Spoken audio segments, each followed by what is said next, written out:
ಪಕ್ಕಾ ಲೆಕ್ಕ ಹೇಳಕ್ ಸಾಧ್ಯನ ಇಲ್ಲ. ಡಜನ್ ಗಟ್ಲೆ ಮರ್ಡರ್ ಆಗ್ಯಾವಿಲ್ಲ. ಅದಕ್ಕ ಇದೇ ವಿಚಾರಕ್ಕೆ ಇಡೀ ಕರ್ನಾಟಕದಾಗ ಭೀಮಾ ತೀರದ ಹತ್ಯಾಕಾಂಡಗಳು ಅಂದ್ರ ಅಷ್ಟು ವಿಶೇಷ, ಅಷ್ಟ ವಿಚಿತ್ರ, ಅಷ್ಟ ಭಯಾನಕ. ಈ ಭೀಮಾ ನದಿ ದಂಡಿ ಮೇಲೆ ಹತ್ಯೆ ನಡೆಸಿ ಹಂತಕರು ಅಂತ ಕರೆಸಿಕೊಂಡ ದಿ ನಟೋರಿಯಸ್ ರಿಯಲ್ ಕಿಲ್ಲರ್ಗಳ ಸತ್ಯ ಕತೆ ಹೇಳ್ತೀನಿ, ನೋಡ್ಕೊಂಬರ್ರಿ.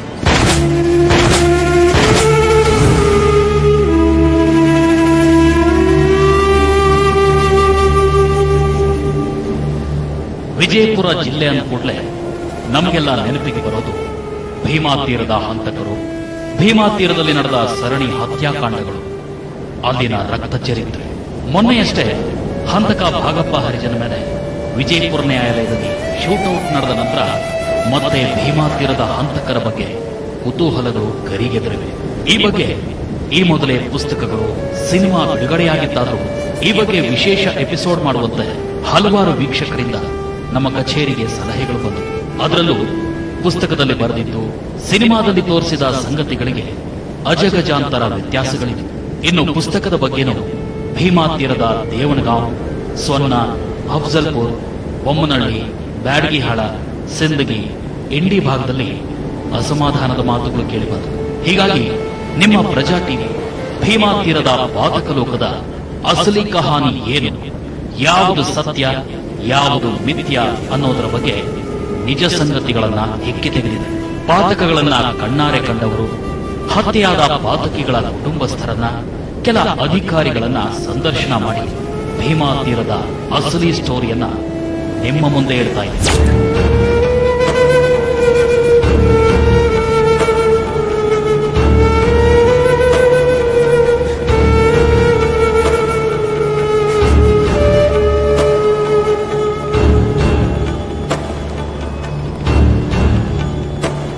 ಪ್ರಿಯ ವೀಕ್ಷಕರೇ, ಹೀಗೆ ನೀರೇ ಇಲ್ಲದೆ ಒಣಗಿ ನಿಂತಿದೆ ನೋಡಿ, ಇದೇ ಭೀಮಾ ನದಿ.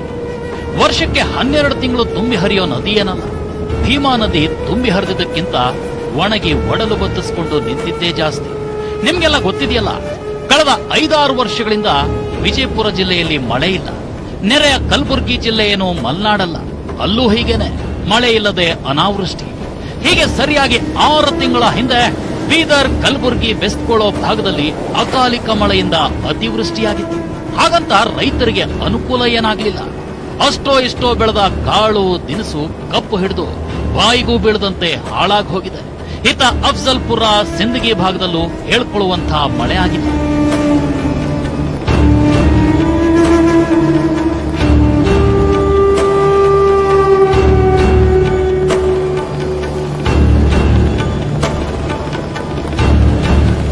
ಆದ್ರೆ ನಿಮ್ಗೆಲ್ಲ ಒಂದು ವಿಚಿತ್ರ ಗೊತ್ತಿರಲಿ, ಕೆಲ ದಿನದ ಹಿಂದಷ್ಟೇ ಭೀಮೆ ಮೈದುಂಬಿಕೊಂಡು ನಳನಳಿಸ್ತಾ ಇದ್ದಾಳೆ. ರೈತರ ಹೊಲ ಮನೆಗಳನ್ನ ಹುಕ್ಕಿ ದಿವಾಳಿ ತೆಗೆದಿದ್ದಾಳೆ. ಸದಾ ಅರೆ ಹೊಟ್ಟೆಯಿಂದ ಒಣಗಿದ ಭಿಕ್ಷುಕನ ಹೆಂಡತಿಯಂತೆ ಕಾಣೋ ಭೀಮೆ ಸದ್ಯ ಮೈದುಂಬಿ ನರ್ತಿಸೋದಕ್ಕೂ ಕಾರಣ ಇದೆ. ನೆರೆಯ ಮಹಾರಾಷ್ಟ್ರ ರಾಜ್ಯದಲ್ಲಿ ಭಾರೀ ಮಳೆಯಾಗಿದೆ. ಅಲ್ಲಿನ ಜಲಾಶಯಗಳು ಬೇಡವೆಂದ್ರೂ ಮೈ ತುಳುಕಿಸ್ತಾ ಇವೆ. ಹೀಗಾಗಿ ಮಹಾ ಸರ್ಕಾರ ಉಜ್ನಿ ಜಲಾಶಯದಿಂದ ನೀರು ಬಿಡುಗಡೆ ಮಾಡಿದೆ. ಇದರ ಪರಿಣಾಮವೇ ಭೀಮೆ ಥಳಥಳಿಸ್ತಿರೋದು. ತನ್ನ ಪಾತ್ರದಲ್ಲಿರೋ ಊರವರ ಮನೆಗಳ ಮುಂದೆ ನಿಂತು ಮೈ ಜಡ ಕೀಳುವಂತೆ ಕುಣಿತಾ ಇರೋದು.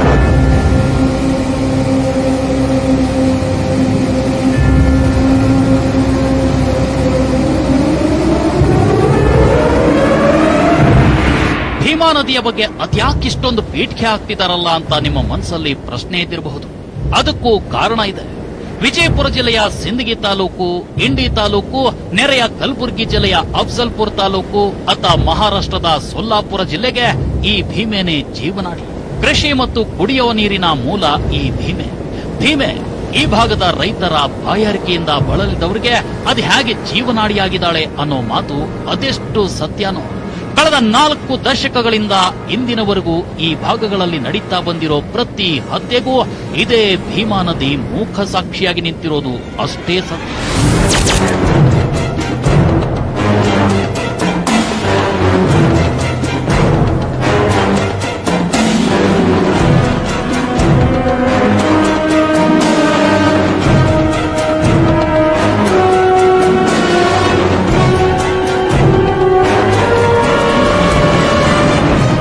ವಿಚಿತ್ರ ಅನಿಸಬಹುದು. ಕಳೆದ 40 ವರ್ಷಗಳಲ್ಲಿ ಭೀಮಾ ನದಿಯ ತೀರದಲ್ಲಿ ಕುಳಿತು ಪಾತಕಿಗಳು ಹತ್ಯೆಗೆ ಹಾಕಿದ ಸ್ಕೆಚ್ಚು, ಮಾಡಿದ ಮಸಲತ್ತು, ಸುರಿಸಿದ ನೆತ್ತರು, ಬಚ್ಚಿಟ್ಟ ಪಿಸ್ತೂಲು, ಹುದುಗಿಸಿಟ್ಟ ಕಚ್ಚಾ ಬಾಂಬ್, ಮರಳಿನ ಕೆಳಗೆ ಕಂತೆಗಳಲ್ಲಿ ಕಟ್ಟಿಟ್ಟ ಜೀವಂತ ಬುಲೆಟ್, ರೈಫಲ್, ಕಂಟ್ರಿ ಮೇಡ್ ಪಿಸ್ತೂಲ್, ಪರವಾನಗಿನೇ ಇಲ್ಲದೆ ಬಳಕೆಯಾದ ವಿದೇಶಿ ಮೇಡ್ .22 ಮತ್ತು .38 ಪಿಸ್ತೂಲುಗಳಿಗೆ ಕಾವಲಿದ್ದವಳೆ ಈ ಭೀಮೆ. ಇಲ್ಲಿ ನಡೆದ ಗ್ಯಾಂಗ್ ವಾರು, ಹರಿದ ಕೋಡಿ ನೆತ್ತರನ್ನ ಕಣ್ಣಾರೆ ಕಂಡು, ಗುಂಡು ಬಿದ್ದು ಪಾತಕಿಗಳು ಬಿದ್ದು ಹೊರಲಾಡಿದಾಗ ಅವರ ನರಳಾಟಗಳನ್ನ ಕೇಳಿಸಿಕೊಂಡು ಇಂದಿಗೂ ಬಿಸುಗುಟ್ಟದೆ ಬರೀ ಆರ್ಭಟದ ಓಟದಲ್ಲಿರೋದು ಇದೇ ಭೀಮೆ. ಇನ್ನು ಯಾರಿಗೂ ಗೊತ್ತಿಲ್ಲದೆ 11ನೇ ಪಿಲ್ಲರ್ಗೆ ನೀರು ತುಂಬಿ ನಿಂತಾಗ ತನ್ನ ಒಡಲಿಗೆ ಬಿದ್ದ ಹೆಣಗಳನ್ನ ಮೇಲೆತ್ತಿಕೊಟ್ಟು ಪೊಲೀಸರಿಗೆ ಇಲ್ಲೊಂದು ಹತ್ಯೆ ಆಗಿದೆ, ಹೆಣ ಬಿದ್ದಿದೆ ನೋಡಿ ಅಂತ ಅಪರಾಧ ಪತ್ತೆಗೆ ಸಹಕರಿಸಿದವಳು ಕೂಡ ಇದೇ ಭೀಮೆನೆ. ಇವತ್ತು ಭೀಮೆ ಮತ್ತೆ ಆರ್ಭಟಿಸೋಕೆ ಶುರು ಮಾಡಿದ್ದಾಳೆ. ಮತ್ತೆ ನೀರು 11ನೇ ಪಿಲ್ಲರ್ಗೆ ಬಂದಾಗ ಮತ್ಯಾರ ಹೆಣ ಬೀಳುತ್ತೆ ಅಂತ ಭೀಮಾ ತೀರದ ಜನ ಪಕ ಅಂತ ಕಣ್ಬಿಟ್ಟು ಕಿವಿ ಅರಳಿಸಿ ಕೂತಿದ್ದಾರೆ.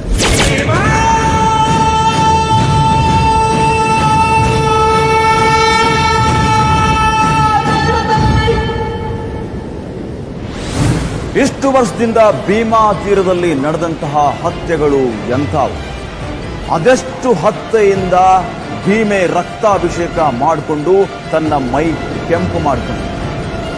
ಭೀಮಾ ತೀರದ ಪಾತಕ ಲೋಕದ ದಿ ಬಿಗಿನಿಂಗ್ ಹೇಳ್ತೀನಿ, ಅಷ್ಟರೊಳಗಡೆ ಒಂದು ಬ್ರೇಕ್ ತಗೊಂಬರಿ.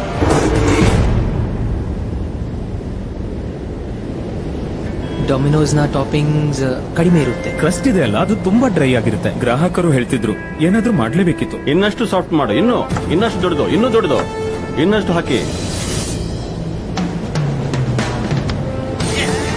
ಸಂಪೂರ್ಣ ಹೊಸ ಡಾಮಿನೋಸ್ ಟ್ರೈ ಮಾಡಿ ಅದೇ ಹಳೆಯ ಬೆಲೆಗಳಲ್ಲಿ ಈಗಲೇ ಆರ್ಡರ್ ಮಾಡಿ. ನುಡಿಗಳು ಮತ್ತು ಬಣ್ಣಗಳು ಬೇರೆ ಬೇರೆ, ಆದರೆ ನಮ್ಮ ಭಾಷೆ ಒಂದೇ, ಕೇಸರಿಯ ಭಾಷೆ. ವಿಮಲ್ ಬಾಯಲ್ಲಿ ಹೇಳಿ ಕೇಸರಿ. ನಿಮ್ಮ ಕನಸಿಗೆ ಹಣ ಒಂದು ಅಡ್ಡಿಯಾಗಬಹುದಾ? ಅಟ್ಟಿಕಾ ಗೋಲ್ಡ್ ಕಂಪನಿಗೆ ಬನ್ನಿ. ಅಟ್ಟಿಕಾ ಗೋಲ್ಡ್ ಕಂಪನಿ ನಿಮ್ಮ ಚಿನ್ನವನ್ನು ಇಂದಿನ ಆನ್ಲೈನ್ ರೇಟ್ಗೆ ಕೊಂಡು ನಿಮಗೆ ಒಂದೇ ನಿಮಿಷದಲ್ಲಿ ಹಣ ಕೊಡ್ತಾರೆ. ಅಟ್ಟಿಕಾ ಗೋಲ್ಡ್ ಕಂಪನಿಯಲ್ಲಿ ಜರ್ಮನ್ ಟೆಕ್ನಾಲಜಿನೊಂದಿಗೆ ಪ್ಯೂರಿಟಿ ಚೆಕ್ ಮಾಡ್ತಾರೆ. Attica Gold Company. ನಿಮ್ಮ ಕನಸುಗಳು ನನಸಾಗಲಿ. For the precious feel of eternity. Kuberan Silks, Chickpet, Bangalore.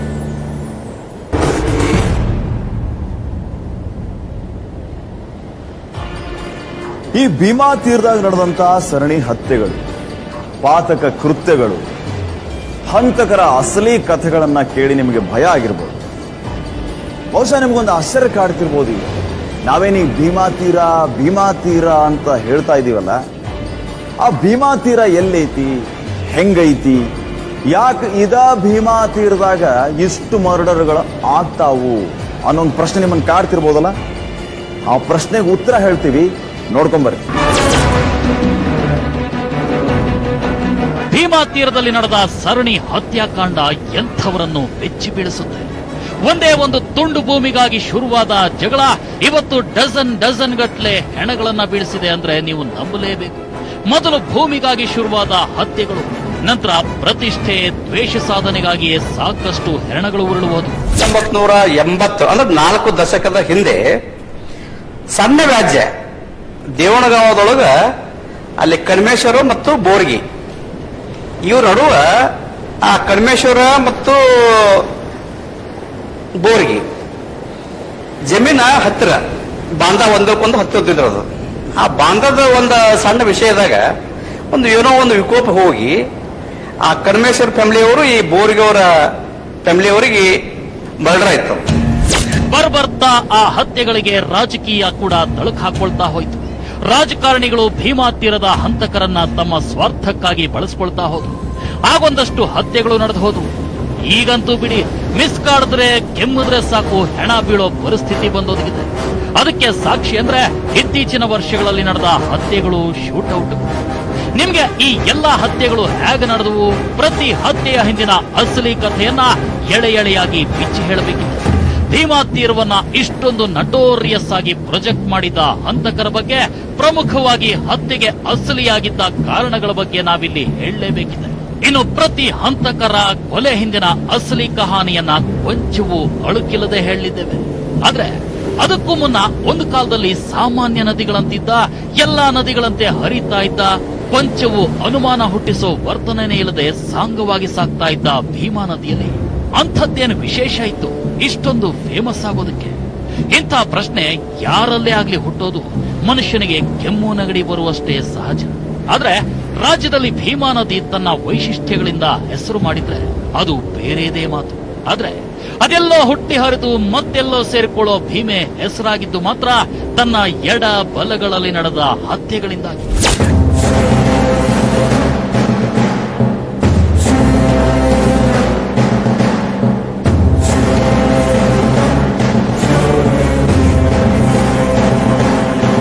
Bima ತೀರದಲ್ಲಿ ನಡೆದ ಹತ್ಯೆಗಳನ್ನ ಡಜನ್ ಲೆಕ್ಕದಲ್ಲೇ ನೆನಪಿಡಬೇಕು. ಅಂಕಿ ಸಂಖ್ಯೆಗಳಲ್ಲಿ ಕರಾರುವಕ್ಕಾಗಿ ಇಷ್ಟೇ ಅಂತ ಹೇಳೋದಕ್ಕೆ ಸಾಧ್ಯವಿಲ್ಲ. ಯಾಕಂದ್ರೆ ಇಲ್ಲಿ ನಡೆದ ಕೊಲೆಗಳಿಗೆ, ಮಣ್ಣಲ್ಲಿ ಮಣ್ಣಾಗಿ ಹುದುಗಿ ಹೋದ ಹತ್ಯಾಕಾಂಡಗಳಿಗೆ ಸರಿಯಾದ ಲೆಕ್ಕ ಇಲ್ಲ. ಹಾಗೆ ಒಂದು ಅಂದಾಜಿನ ಮೇಲೆ ಹೇಳೋದಾದ್ರೆ ಭೀಮಾ ತೀರದಲ್ಲಿ ನಡೆದ ಹತ್ಯೆಗಳ ಸಂಖ್ಯೆ ಬರೋಬ್ಬರಿ 10 ರಿಂದ 15 ಡಜನ್ಗಳ ಆಸುಪಾಸು. ಭೀಮಾ ತೀರದ ದಂಡೆಯ ಮೇಲೆ ಹತ್ಯೆಗಳ ಸರಣಿ ಆರಂಭವಾಗಿದ್ದೆ 1981ನೇ ಇಸ್ವಿಯಿಂದ. ಅಂದ್ರೆ ಸರಿ ಸುಮಾರು 38 ವರ್ಷಗಳ ಹಿಂದಿನಿಂದ. ಅವತ್ತು ಆರಂಭವಾದ ಈರ್ಷ್ಯಾ ಹತ್ಯೆಗಳು ಮೊನ್ನೆಯಷ್ಟೇ ವಿಜಯಪುರದ ನ್ಯಾಯಾಲಯದ ಆವರಣದಲ್ಲಿ ಮೋಸ್ಟ್ ನಟೋರಿಯಸ್ ಹಂತಕ ಭಾಗಪ್ಪ ಹರಿಜನ್ ಮೇಲೆ ಶೂಟೌಟ್ ನಡೆಯುವವರೆಗೂ ಬಂದು ಮುಟ್ಟಿದೆ. ಇಷ್ಟರ ಮೇಲೆ ನೀವು ಒಂದು ಅಂದಾಜಿಗೆ ಬಂದ್ಬಿಡಬಹುದು ಅದು ಹೇಗೆ ಭೀಮೆಯ ಒಡಲು ಪ್ರತಿ ಕ್ಷಣವೂ ಹತ್ಯೆಗಾಗಿ, ನೆತ್ತರಿಗಾಗಿ ಹಾತೊರೆಯುತ್ತೆ ಅಂತ. ಅಫ್ಕೋರ್ಸ್ ಮೊದಲಿಂದಲೂ ಈ ಎಲ್ಲಾ ಹತ್ಯಾಕಾಂಡಗಳನ್ನ ಕಣ್ಣಾರೆ ನೋಡ್ತಾ ಬಂದವಳು ಇದೇ ಭೀಮೇನೆ ಅಲ್ವೇ?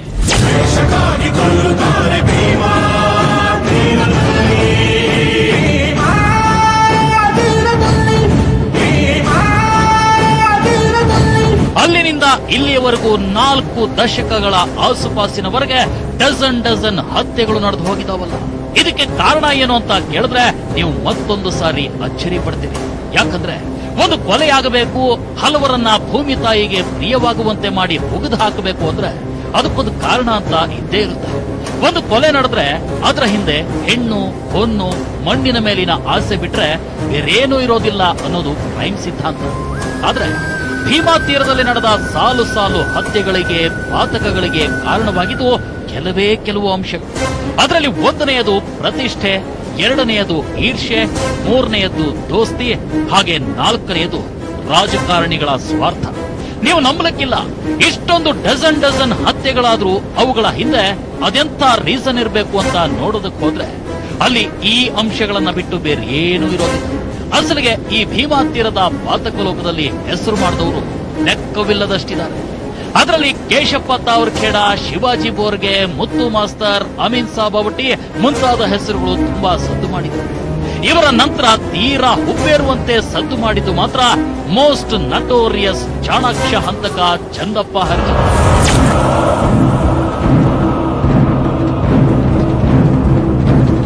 ಇದೇ ಚಂದಪ್ಪನ ಎನ್ಕೌಂಟರ್ ನಂತರ ಹತ್ಯೆಗಳ ಹಿಂದಿನ ಕಾರಣಗಳು ಅರ್ಥ ಕಳ್ಕೊಂಡ್ಬಿಟ್ಟಿವೆ.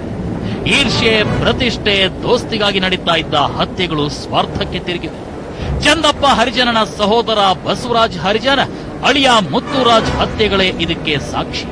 ಈ ಭಾಗದ ರಾಜಕಾರಣಿಗಳು ಭೀಮಾ ತೀರದ ಹಂತಕರನ್ನ ತಮ್ಮ ಸ್ವಾರ್ಥಕ್ಕಾಗಿ ಬಳಸಿಕೊಂಡವರು ಇದ್ದಾರೆ, ಅವರ ವಿರೋಧ ಕಟ್ಟಿಕೊಂಡವರು ಇದ್ದಾರೆ. ಈ ಹತ್ಯೆಗಳ ಹಿಂದಿನ ಅಸಲಿ ಕಥೆಯನ್ನ ಮುಂದಿನ ಎಪಿಸೋಡ್ಗಳಲ್ಲಿ ಹೇಳ್ತೀವಿ.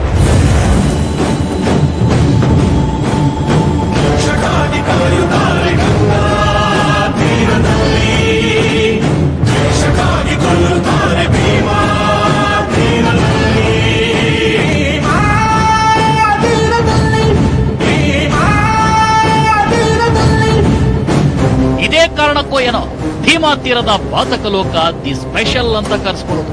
ಇಲ್ಲಿನ ಪ್ರತಿಯೊಂದು ಹತ್ಯೆಯ ಹಿಂದೇನೂ ರೋಚಕತೆ ಇದೆ, ಪ್ರತಿ ಕೊಲೆ ಹಿಂದೇನೂ ವಿಚಿತ್ರ ಕಹಾನಿ ಇದೆ, ಪ್ರತಿ ಮರ್ಡರ್ ನಡೆಯುವಾಗಲೂ ವಿಲಕ್ಷಣ ಎದ್ದು ಕಾಣುತ್ತೆ.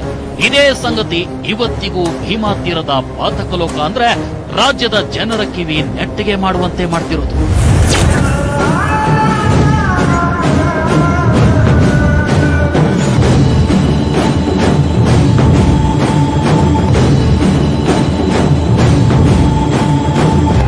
ಹೀಗಾಗಿನೇ ಭೀಮಾ ತೀರದ ಹತ್ಯಾಕಾಂಡಗಳ ಬಗ್ಗೆ ಪುಸ್ತಕಗಳು ಬಿಡುಗಡೆಯಾಗಿವೆ.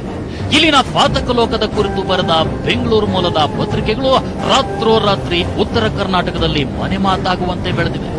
ಅಷ್ಟೇ ಯಾಕೆ, ಭೀಮಾ ತೀರದಲ್ಲಿ ಅನ್ನೋ ಸಿನಿಮಾ ರಾಜ್ಯಾದ್ಯಂತ ಸದ್ದು ಮಾಡಿದ್ದನ್ನ ಎಲ್ಲಾದ್ರೂ ಮರೆಯೋದುಂಟಾ?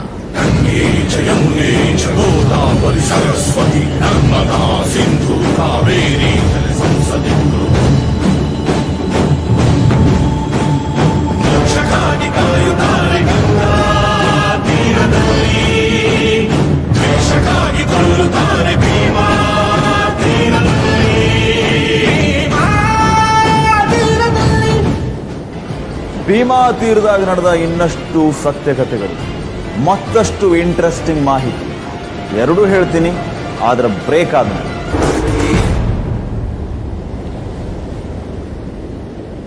ಡೊಮಿನೋಸ್ನ ಟಾಪಿಂಗ್ಸ್ ಕಡಿಮೆ ಇರುತ್ತೆ. ಕ್ರಸ್ಟ್ ಇದೆ ಅಲ್ಲ, ಅದು ತುಂಬಾ ಡ್ರೈ ಆಗಿರುತ್ತೆ. ಗ್ರಾಹಕರು ಹೇಳ್ತಿದ್ರು ಏನಾದ್ರೂ ಮಾಡ್ಲೇಬೇಕಿತ್ತು. ಇನ್ನಷ್ಟು ಸಾಫ್ಟ್ ಮಾಡು, ಇನ್ನಷ್ಟು ದೊಡ್ಡದು, ಇನ್ನೂ ದೊಡ್ಡದು, ಇನ್ನಷ್ಟು ಹಾಕಿ.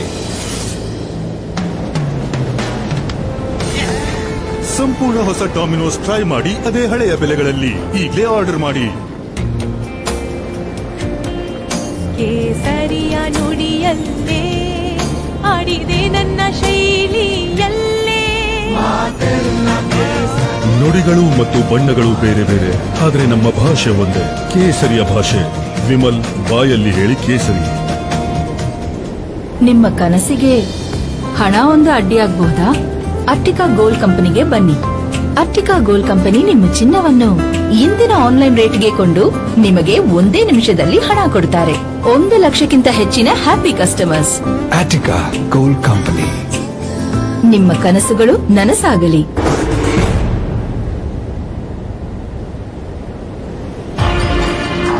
ಈ ಭೀಮಾ ತೀರದಾಗ ನಡೆದಂತ ರಕ್ತ ಸಿಕ್ತ ಅಧ್ಯಾಯಕ್ಕೆ ಅದರದ ಒಂದು ಸ್ಪೆಷಾಲಿಟಿ ಐತೆ. ಭೀಮಾ ತೀರದಲ್ಲಿ ಆ ಒಂದು ರಕ್ತ ಚರಿತ್ರೆ ಏನ್ ನಡೀತು, ಅಸಲಿಗೆ ಅದು ಹೇಗೆ ಆರಂಭ ಆಯಿತು ಅನ್ನೋದೇ ಒಂದು ಇಂಟ್ರೆಸ್ಟಿಂಗ್ ಕತೆ. ಅದನ್ನ ಹೇಳ್ತೀನಿ, ಆದ್ರೆ ಅದಕ್ಕಿಂತ ಮೊದಲ ಭೀಮಾ ತೀರದಾಗ ನಡೆದಂತಹ ಅನೇಕ ಪಾತಕಗಳ ಬಗ್ಗೆ ಮತ್ತಷ್ಟು ಮಾಹಿತಿಯನ್ನ ಕೊಡ್ತೀನಿ, ನೋಡ್ಕೊಂಡ್ಬರ್ತೀನಿ.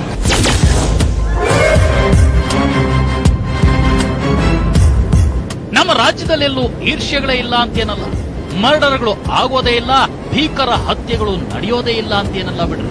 ನಮ್ಮದೇನ್ ರಾಮರಾಜ್ಯನ? ಪ್ರತಿಯೊಂದು ಹಳ್ಳಿ, ಹೋಬಳಿ, ಪಟ್ಟಣ, ನಗರ, ಮಹಾನಗರಗಳಲ್ಲಿ ಪಾತಕ ಕೃತ್ಯಗಳು ನಡೀತಾನೆ ಇರುತ್ತವೆ. ಅದರಲ್ಲೂ ನಮ್ಮದೇ ನೆರೆಯ ಕೇರಳ, ತಮಿಳುನಾಡು, ಆಂಧ್ರ ಪ್ರದೇಶಗಳಲ್ಲಿ ನಡೆದ ಹತ್ಯಾಕಾಂಡಗಳ ಮುಂದೆ ಇವೆಲ್ಲ ಏನ್ ಮಹಾ. ಆದ್ರೆ ಬೆಂಗಳೂರಿನ ಭೂಗತ ಲೋಕ, ಅಲ್ಲಿನ ರಕ್ತಪಾತಗಳಿಗಿಂತಲೂ ಈ ಭೀಮಾ ತೀರದ ರಕ್ತ ಚರಿತ್ರೆ ವೆರಿ ವೆರಿ ಡಿಫರೆಂಟ್. ಆಗ್ಲೇ ಹೇಳಿದ ಹಾಗೆ ಇಲ್ಲಿ ಹಣ ಮಾಡೋದಕ್ಕಾಗಿನೋ, ಹೆಣ್ಣಿಗಾಗಿಯೋ ಅಥವಾ ಮತ್ತೊಬ್ಬರ ಆಸ್ತಿಯನ್ನ ಬರಖಾಸ್ತು ಮಾಡೋ ಸಲುವಾಗಿಯೋ ಹತ್ಯೆಗಳು ನಡೆದಿಲ್ಲ. ಬರೀ ದೋಸ್ತಿ, ಈರ್ಷೆ, ಪ್ರತಿಷ್ಠೆಗಳೇ ಇಲ್ಲಿನ ಸಾಲು ಸಾಲು ಹತ್ಯಾಕಾಂಡಗಳಿಗೆ ಕಾರಣವಾಗಿರುವುದು. ನಿಮ್ಗೆಲ್ಲ ಗೊತ್ತಿರಲಿ ವೀಕ್ಷಕರೇ, ಭೀಮಾ ತೀರದಲ್ಲಿ ಪ್ರತಿಷ್ಠೆಗಾಗಿ ಹೊಡೆದಾಡಿಕೊಂಡು ನೆತ್ತರ ಕೋಡಿ ಹರಿಸಿದವ್ರು ಯಾರು ಕ್ರಿಮಿನಲ್ ಹಿನ್ನೆಲೆ ಉಳ್ಳವರಲ್ಲ. ಎಲ್ಲರೂ ಶ್ರೀಮಂತರೇ, ಭೂ ಒಡೆಯರೇ. ಇಲ್ಲಿ ಯಾರಿಗೂ ಹಣ ಬೇಕಾಗಿರ್ಲಿಲ್ಲ, ಮಣ್ಣು ಸಂಪಾದಿಸೋ ಉಮೇದಿನೂ ಇರಲಿಲ್ಲ. ಇದು ರಾಜ್ಯದ ಪಾತಕ ಲೋಕದಲ್ಲೇ ವಿಶೇಷ, ವಿಶಿಷ್ಟ ಮತ್ತು ವಿಚಿತ್ರ. ಹೀಗಾಗಿನೇ ಭೀಮಾ ತೀರದ ಹಂತಕರು ದಿ ಯುನಿಕ್ ಅನ್ನಿಸ್ಕೊಳ್ಳೋದು.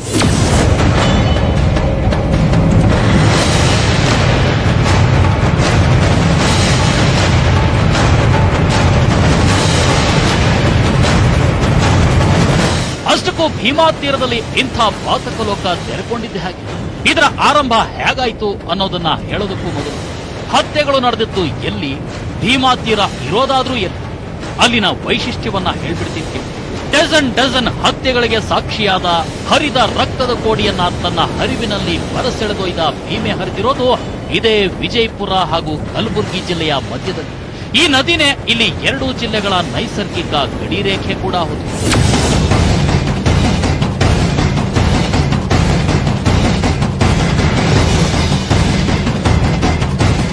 ಪಾತಕ ಲೋಕ ಅದೆಲ್ಲಿಂದ ತೆರೆಕೊಳ್ತು, ತುತ್ತನೆ ಹುತ್ತದಿಂದ ಹಾವು ಒಸರಿ ಹೊರಬಂದಂತೆ ಡಜನ್ ಹತ್ಯೆಗಳಿಗೆ ಕಾರಣವಾದ ಸ್ಥಳ ಯಾವುದು ಅಂದ್ರೆ ನದಿ ಈಚೆಗಿರೋ ಹಳ್ಳಿ ದೇವನಗಾಂವ್, ನದಿ ಆಚೆಗಿರೋ ಸೊನ್ನ ಅನ್ನೋ ಗ್ರಾಮ. ದೇವನಗಾಂವ್ ವಿಜಯಪುರ ಜಿಲ್ಲೆಯ ಸಿಂದಗಿ ತಾಲೂಕಿನ ಹಳ್ಳಿ ಆದ್ರೆ ಅತ್ತ ಸೊನ್ನ ಕಲಬುರಗಿ ಜಿಲ್ಲೆಯ ಅಫ್ಜಲ್ಪುರ್ ತಾಲೂಕಿನ ಗ್ರಾಮ. ಈ ಎರಡೂ ಗ್ರಾಮಗಳ ನಡುವೆ ಹರಿದಿರೋದೇ ಈ ಭೀಮಾ ನದಿ. ದೇವಣಗಾಂವ ವಿಜಯಪುರ ಜಿಲ್ಲೆಯ ಸಿಂದಗಿ ತಾಲೂಕಿನ ಕಟ್ಟಕಡೆ ಹಳ್ಳಿ ದೇವಣಗಾಂವ್ ಬ್ರಿಡ್ಜ್. ಈ ಕಡೆ ದೇವಣಗಾಂವ ಕೊನೆ ಜಿಲ್ಲೆಯ ಕೊನೆ ಊರು, ಆ ಕಡೆ ಸೊನ್ನ, ಅದು ಕಲಬುರಗಿ, ಈಗಿನ ಕಲಬುರಗಿ ಜಿಲ್ಲೆ ಕೊನೆ ಹಳ್ಳಿ. ಆ ಕಡೆ ಸೊನ್ನ, ಈ ಕಡೆ ದೇವಣಗಾಂವ್. ಇದು ಪ್ರಾರಂಭ ಆಗಿದ್ದು ಆ ಕಡೆಯಿಂದ ಈ ಕಡೆಯಿಂದ, ಅಲ್ಲಿಂದ ಉಗಮ. ಈ ಭೀಮಾ ತೀರ ಏನು ಈ ನಟೋರಿಯಸ್ ಈ ಹಂತ ಏನೋ ಇದು ನಡೆದಿದ್ದು ಅವು ಎರಡೂ ಊರಿಂದ ಪ್ರಾರಂಭ ಆಗಿತ್ತು. ಈ ಎರಡೂ ಗ್ರಾಮಗಳ ನಡುವೆ ಹುಟ್ಕೊಂಡ ದ್ವೇಷದ ಕಿಡಿಗೆ ಪ್ರತಿ ಸಾರಿನೂ ಸಾಕ್ಷಿಯಾಗಿ ನಾನೇನು ಕಂಡೇ ಇಲ್ಲ ಅನ್ನುವಂತೆ ನಿಂತಿರೋದೇ ಈ ಬ್ರಿಡ್ಜ್. ಇದನ್ನ ಈ ಕಡೆ ಮಂದಿ ದೇವಣಗಾಂವ್ ಬ್ರಿಡ್ಜ್ ಅಂತ ಕರೆದ್ರೆ, ಅದ್ ಕಡೆ ಜನ ಸೊನ್ನ ಬ್ರಿಡ್ಜ್ ಅಂತ ಕರೀತಾರೆ. ಇನ್ನು ಹೊರಗಿನವರು ಇದು ದೇವಣಗಾಂವ್ ಸೊನ್ನ ಸೇತುವೆ ಅಂತಾರೆ. ಇದೇ ಸೇತುವೆ ಮೇಲೆ ಅದೆಷ್ಟೋ ಗ್ಯಾಂಗ್ ವಾರ್ಗಳು ನಡೆದು ಹೋಗಿವೆ, ಅದೆಷ್ಟೋ ಪಾತಕಿಗಳ ಪ್ರಾಣ ಗಾಯವಾಗಿದೆ.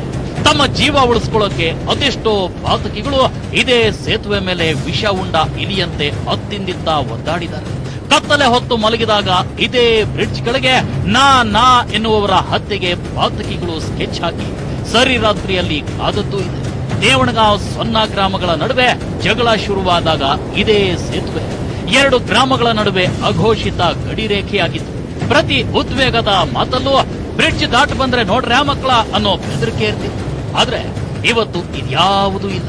ಎರಡೂ ಗ್ರಾಮಗಳ ಜನರು ವೈರತ್ವ ಮರೆತು ಅಣ್ಣ ತಮ್ಮಂದರಂತೆ ಬಾಳ್ತಿದ್ದಾರೆ ಅನ್ನೋದೇ ಸಮಾಧಾನದ ಸಂಗತಿ.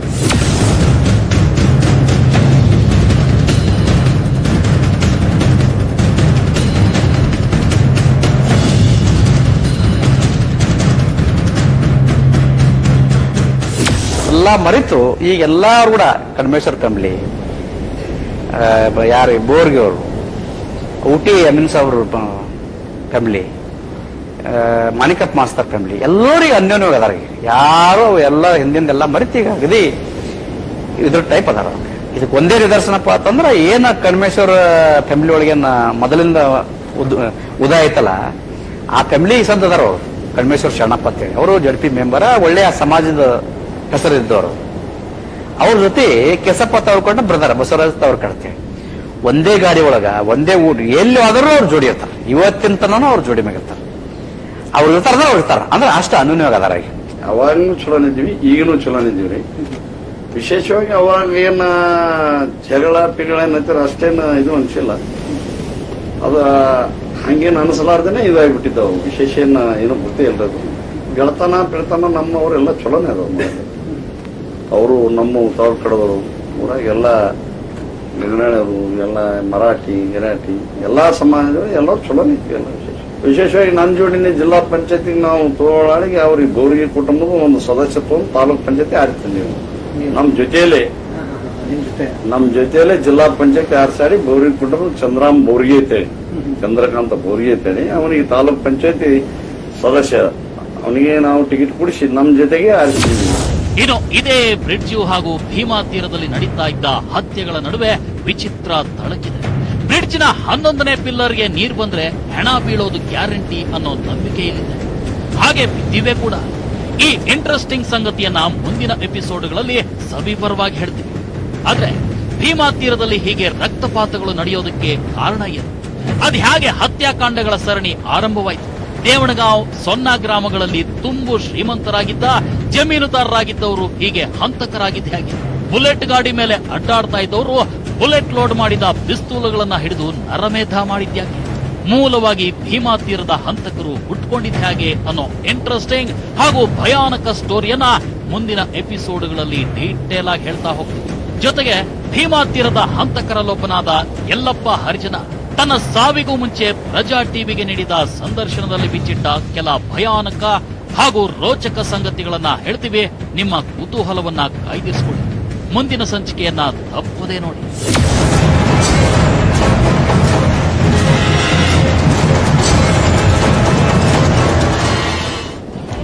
ಹೌದ್ರಿಪ್ಪ, ಈ ಭೀಮಾ ತೀರ್ ಕಹಾನಿ ಹೇಳ್ಕೊಂತ ಹೋದ್ರೆ ಒಂದಿಂದಾಗ 2 ದಿನದಾಗ ಮುಗಿಯುವಂಥದ್ದಲ್ಲ.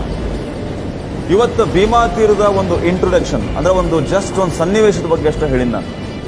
ಭೀಮಾ ತೀರದಲ್ಲಿನ ಪಾತಕಿಗಳು, ಭೀಮಾ ತೀರದ ಪಾತಕಗಳ ಬಗ್ಗೆ ಹೇಳ್ಕೊತ ಹೋದ್ರೆ ಒಂದಿನ 2 ದಿನಕ್ಕೆ ಮುಗಿಯುವಂಥದ್ದು ಅಲ್ಲ ಇದು. ಇನ್ಮೇಲೆ ಪ್ರತಿ ಶನಿವಾರ ಈ ಭೀಮಾ ತೀರದ ಹಂತಕರ ವಿಚಾರವಾಗಿ, ಈ ಒಂದು ಭೀಮಾ ತೀರದ ಹಂತಕ ಕಾರಣಕ್ಕೆ ಬರುವಂತಹ ಮುನ್ನುಡಿ, ಅದಕ್ಕೆ ಕಾರಣ ಆದಂತಹ ವ್ಯಕ್ತಿಗಳ ಬಗ್ಗೆ ಸಂಪೂರ್ಣ ಮಾಹಿತಿ ಕೊಡ್ತೀನಿ.